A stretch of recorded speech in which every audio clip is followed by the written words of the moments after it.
and the province is showing no willingness to step up despite Bray's pleas.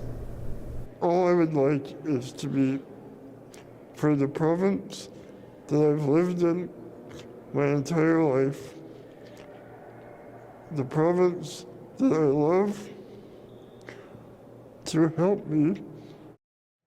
A callous, heartless decision was made to not approve the medication for Jeremy.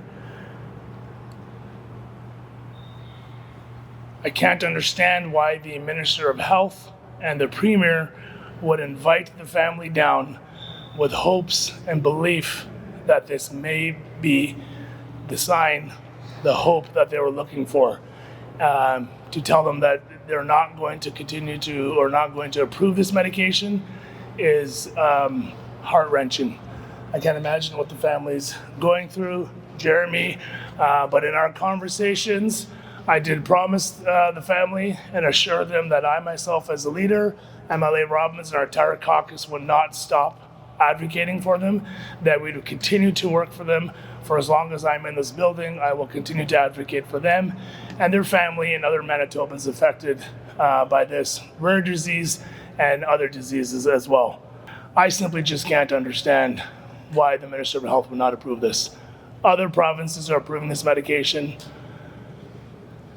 This province just last month went out and approved medication for a young boy that is outside the precedent for funding of patients outside of the CDA. So they have done it before. They could do it in this situation.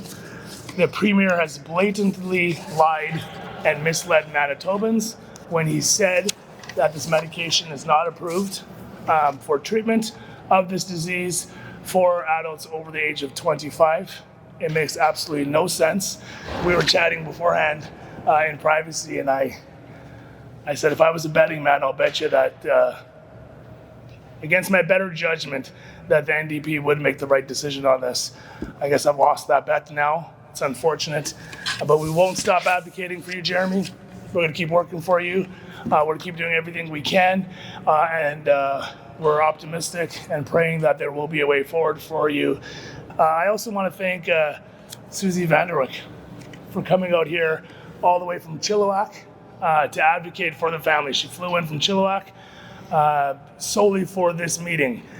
She's Executive Director of Cure SMA Canada, and I want to thank you for your relentless work, for everything you've done. It's not over yet. We might have lost this battle with this failing health minister and premier, but we haven't lost the war yet, and we're going to continue working for you. So from the recommendation, the provinces, Quebec has approved broadly, so all patients in Quebec are approved, no matter their age or their type. We have that data and we have that experience from those physicians that are able to speak to the value of the treatments. All the other provinces have approved up to the age of 25, and they also have it listed that every case by case can be assessed separately. So it doesn't need to be specifically a recommendation from the Canadian Drug Agency. The province has the power to approve a patient specifically on their criteria and their needs. The age of 25 is arbitrary when you consider it's only the age of the guy in the clinical trial. So considering SMA is the same no matter what age and what type you are, if the guy in the trial had been 32, it would have been 32. It's just a number for them to cut off the date for the funding. So calling a spade, it's all about the money, and Jeremy's life has more value than the dollars of the drug that he is going to need to save his life. We know of patients that are the exact same type as Jeremy that have treatment. My own daughter is the same type as Jeremy. She's receiving treatment, and it's provided her the opportunity to work a full day as a grade 3 teacher. She's by herself in the classroom and teaching a full day every single day. The kids love her, and it's because of the treatment that she's able to do that. The doctors have submitted letters and said that Jeremy was improving on these months of medication, that he was having mobility and his voice was better. I can quote exactly in the letter here from the doctor. It says that, "I can tell your voice is stronger since the last time we spoke a few months ago." If that isn't encouraging and offering hope to the family, to a Manitoban, to a Canadian, to a mom and dad who have sacrificed their life here in the province, who have worked and built a life, and their family and friends are here. They've paid taxes into this healthcare system their entire life in this province, and now they're being denied that treatment for their son. It's absolutely devastating. I can't understand why the minister would invite the family down, have Susie fly in from Chilliwack to just crush them in person.